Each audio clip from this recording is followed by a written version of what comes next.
Welcome back, everyone, to episode number 10 of the Tricks and Traps Speedrun. So, I am coming into today rated 969, and I think the goal for this episode is to break 1000 elo. So, let's hop into the first game. Okay, first opponent playing Woe 3-3 at. Let's start with e4. And we have a Caro Kann. I'm going to play the 2 knights attack, which is not a Gambit, but it's very tricky, and there's a lot of traps that black can potentially fall into from this variation. Bishop g4 is the main line. I'm going to play bishop to e2, which is not the main move. h3 is more common, but this move actually sets up a trap that if black plays d4, which looks good at first to attack the knight, I can just take the pawn. And then I'm winning a pawn because of the bishop tension. D4, knight takes e4, bishop takes e2, there's knight takes e2. But black does not fall into that, so let's keep all the tension, just castle, try and complete development as quickly as possible. Bishop to d6. And yeah, at some point I should probably make some commitment in the center, considering e5, but that might actually just blunder a pawn. So I'll play d4, controlling the center, probably preparing pawn e5. Yeah, pawn e5 looks great now to attack the bishop, just gaining time. And let's develop the final minor piece. And because the pawns are in dark squares, the bishop doesn't have the greatest square, but at least I create some X-ray vision. Maybe someday the bishop will be useful. Okay, so h6. Now it's a closed position, so it's actually hard to generate like so many tactics right away. So I might have to play a bit patiently, considering h3, which I think makes sense just to see if black wants to take the knight. Wow, black counterattacks, which I'm happy to see because that should weaken black's kingside. I'm wondering if I can exploit this in any way, like takes, queen d2, bishop g5. I don't think I'm winning any material. Like, as much as I want to punish this move, I think the best approach might just be to drop back and be patient. And I think going forward, eventually I do want to play f4, try and trade pawns and open the file. Okay, so we do trade knight for bishop. And black actually gives me a pawn because the queen helps support the bishop. That was very nice. And not only do I win a pawn, but I get the bishop out of the way of the f pawn, and f4 is going to be the main plan. I could play queen f3, but then black defends. Yeah, I like f4. And f7 should be a pretty glaring target. I'll take with the rook, maybe getting ready for the triple battery on the f-file. Okay, black gives me another pawn. I'll take with bishop, because now e6 could very well be the next victim. There's not too many ways to defend. Maybe knight f8 or rook h6 there, but take another pawn. So getting a lot of gifts in the form of free pawns. That's another free pawn. And this is a fork. I'm actually going to be winning more material, win the bishop, and next move the queen.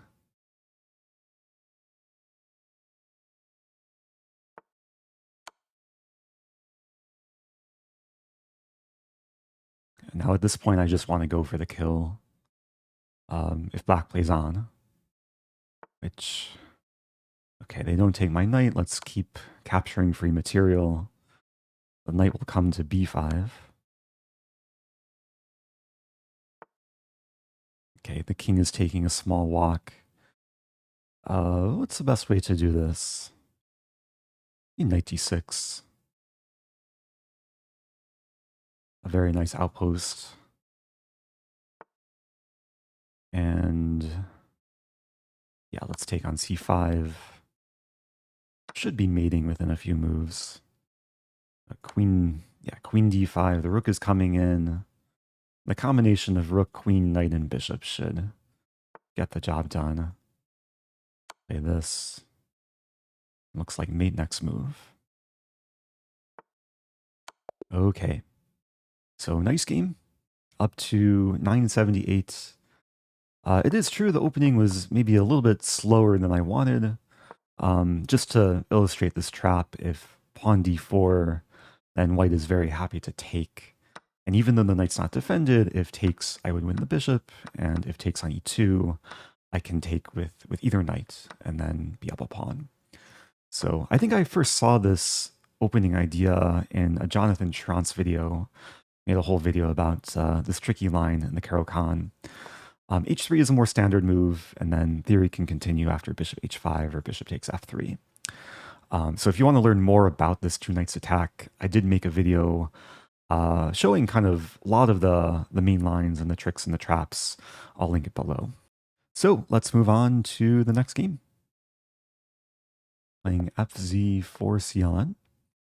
And it's time for an Englund Gambit. Let's play knight c6. I'll play the main line of the Englund, queen e7. So this is an objectively dubious gambit, but there's a lot of fun lines that can emerge from this position.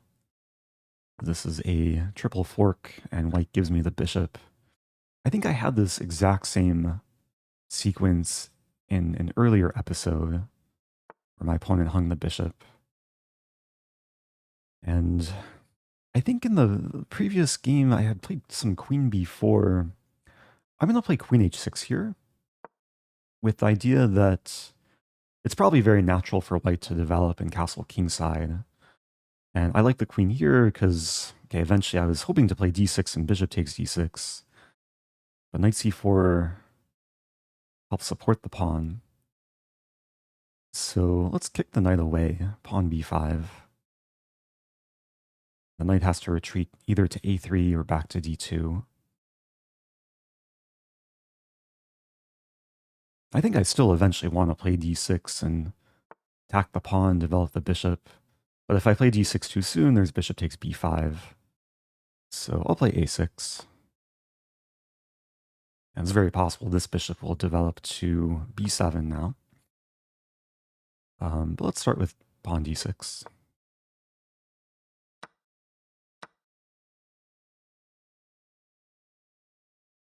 There's already some potential pressure against h-pawn. But h-pawn's defended by the knight, so can't really exploit things so quickly. Let's just keep developing, knight f6. I could potentially add another attacker. Pawn h3. Really tempting me to sacrifice. Let's do it. It is nice already being up a piece, so after takes and takes, I guess I'll be up a pawn with a pretty monster-looking attack. I mean, knight g4 and bishop h2 are on the horizon. It's really not easy for white to add more defenders to the king side, because the knight is tied down to h2. Knight e4 is a decent move, actually, trying to get rid of this bishop. And if I take and take, there's the pin.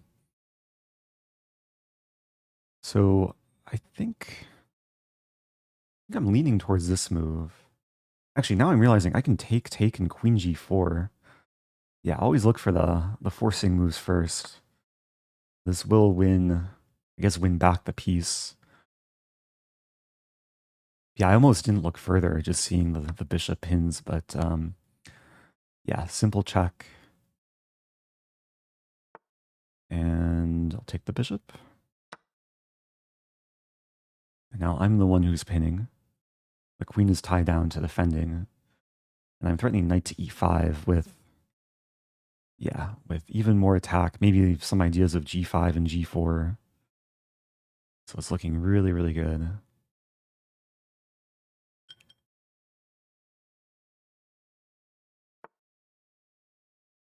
Okay, rook to g1. Let's attack. Now there is rook g3. I'm looking for tactics like rook g3 would maybe have knight g4 to attack the rook and the pawn. There's still the idea of g5, g4 as well. So if I play knight g4, there's rook g2.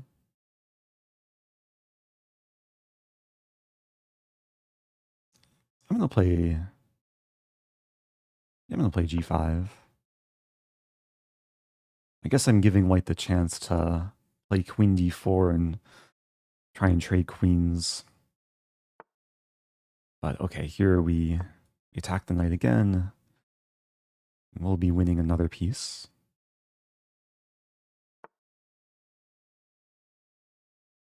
I could take with pawn or knight.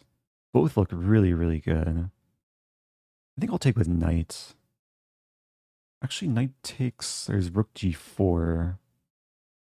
Thinking pawn takes, there's queen f1.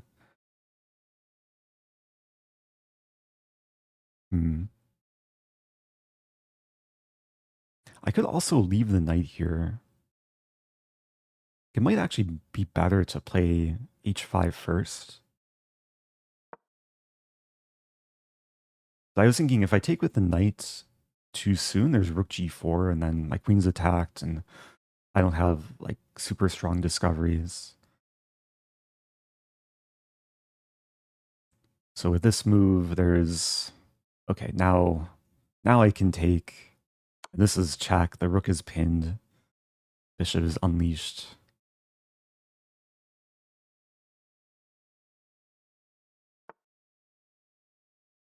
Is there a forced mate though? I'm gonna take the rook first.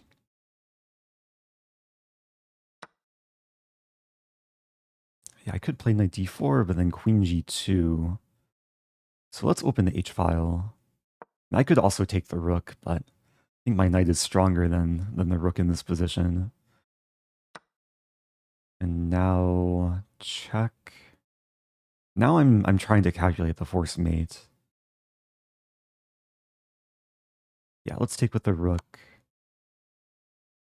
So king g2, rook h2. I think I'll just pick up the queen.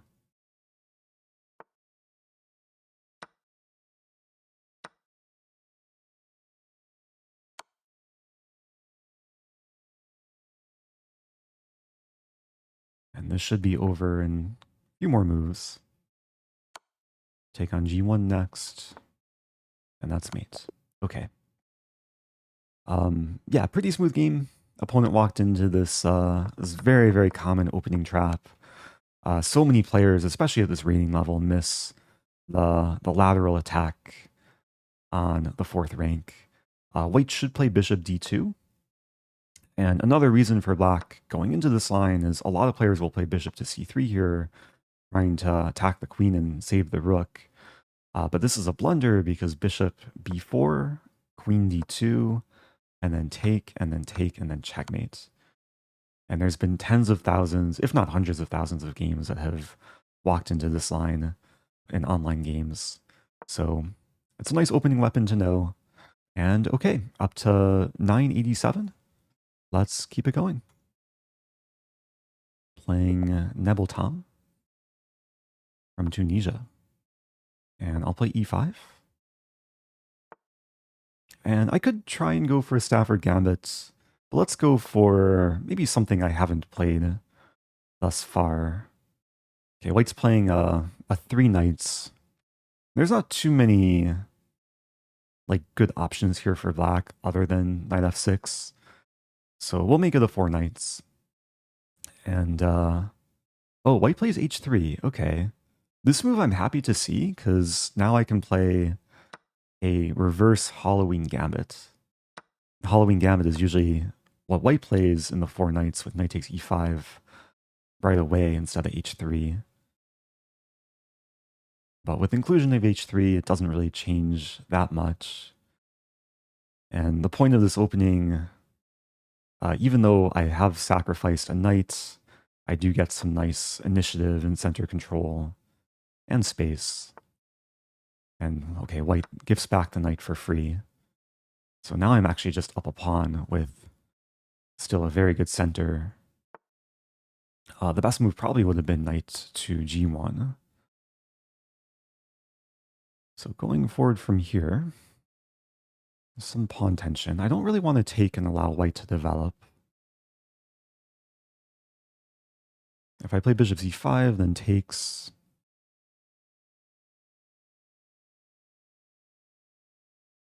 I'll take a moment here. I'm not seeing like a super attractive option. Like f5 comes to mind as a way to reinforce the center. h5 comes to mind.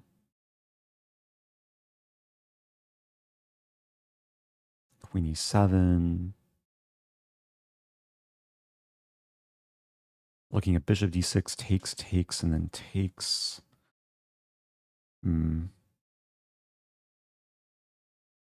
Again, nothing's really looking so attractive. Okay, I'm going to play f5. It's a very ambitious move, aiming to just keep the center reinforced, eventually try and target the knight. Now I can safely take back and defend the knight.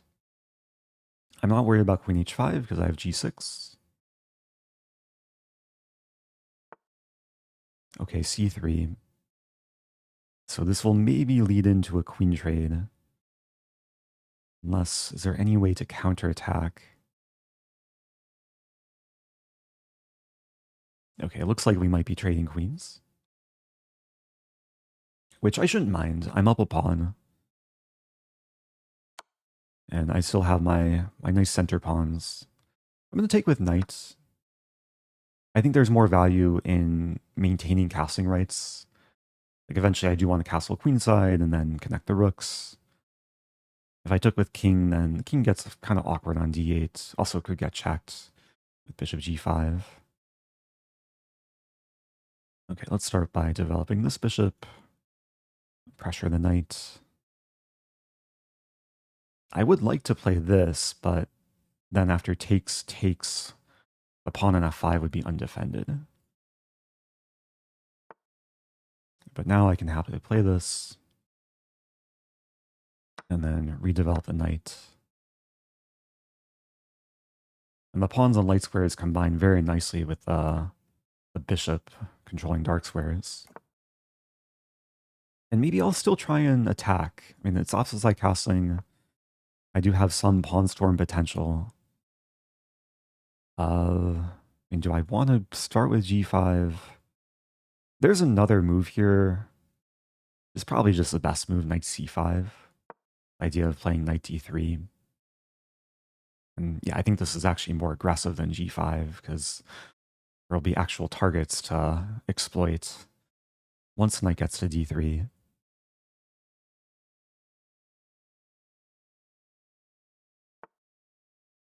Bishop g5 attacks the rook. Play rook d7. I mean, very soon I can maybe start kicking the bishop.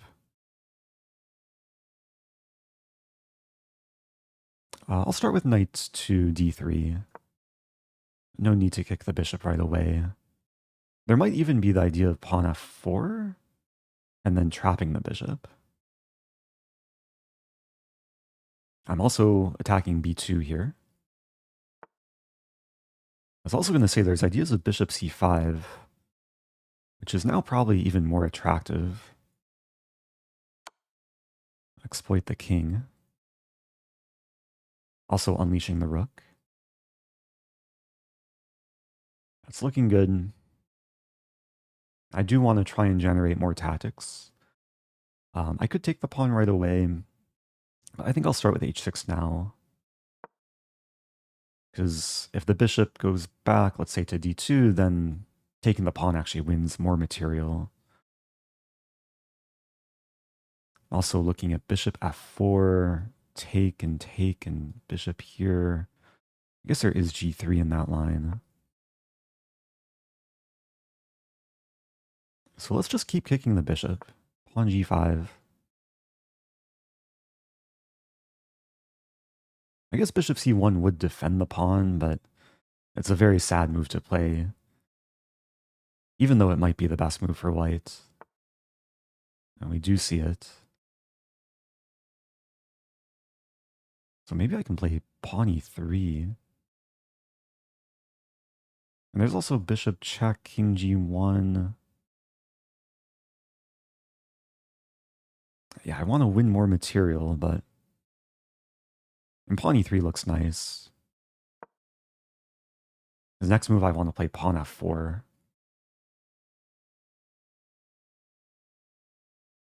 Okay, my bishop's attacked. I play this. Actually, this, and then this and this are both attacked.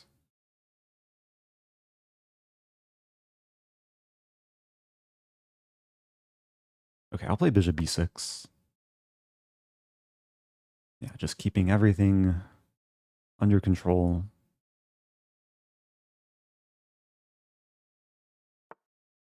Okay, now I'll play pawn f4. Got a big, beautiful pawn chain here.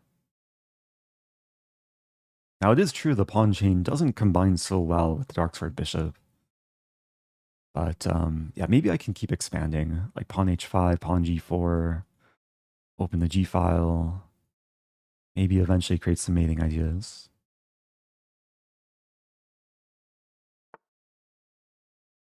Okay, white wants to trap the bishop, so let's have some sense of danger. Bishop back to c7.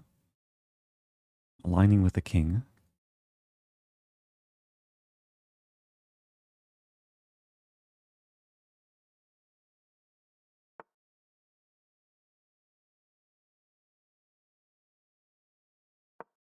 Okay, the pawn storm continues.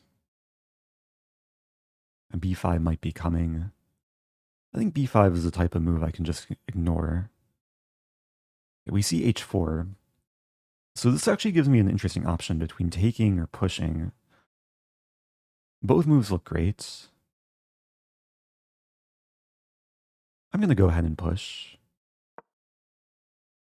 And taking would win a pawn and open the file. But with pushing, I mean, if white ever takes, I have pawn f3 with the discover check. And with a pawn tension, I can double up rooks behind. Oh, okay, now let's go for the check. I was going to say double up rooks and then eventually take and probably mate.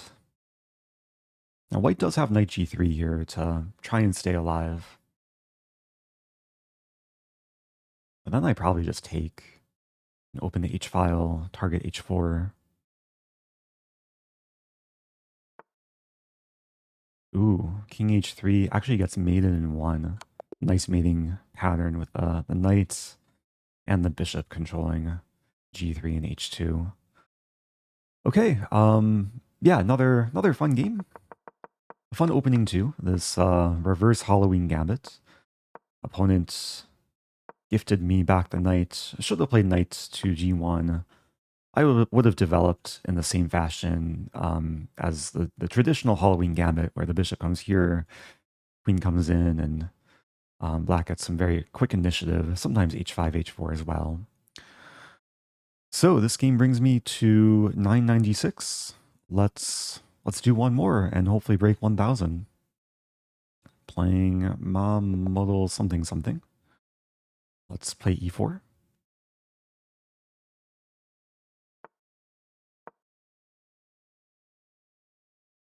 Should I go for another Halloween Gambit? I had so much fun the last game.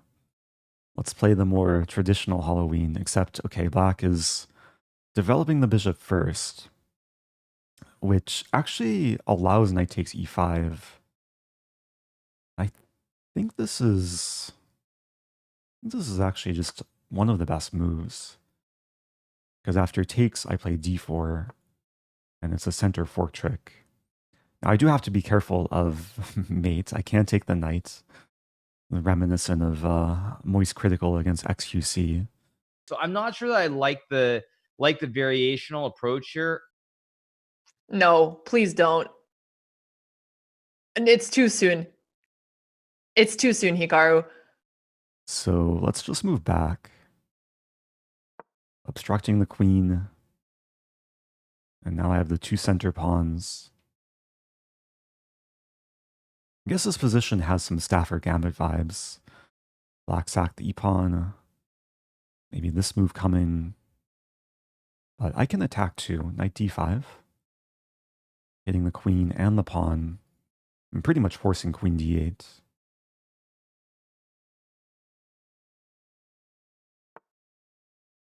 Okay, queen e6. And this game might not last so much longer. Play d4.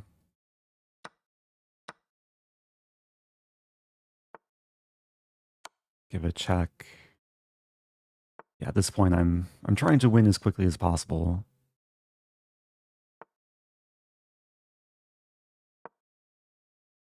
I want to take the bishop and then come in with the queen.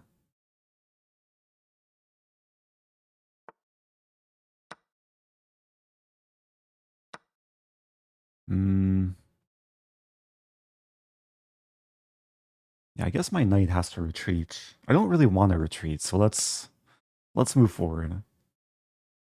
If takes, then I am getting closer to mating. Oh, it's almost queenside castling with mate. And black has one legal move.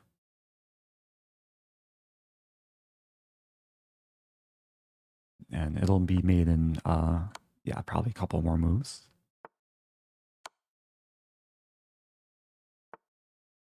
Queen c7's mate, but let's bring the final piece into the game. Okay. Quick game, but hopefully it goes to show how to beat players at this rating level with a more aggressive, tricky, trappy style of chess. Opponent walked into the center fork trick, and then, yeah, got punished by bringing the queen out and not retreating it when, yeah, queen d8 was really the only move. But then I would have still been happy, would have played d4 and enjoyed life. So this brings me to 1005. I think this is a good time to wrap up the episode. Thanks everyone for watching. As always, if you have questions, leave them below. If you like the content, do subscribe, and I'll see you guys soon.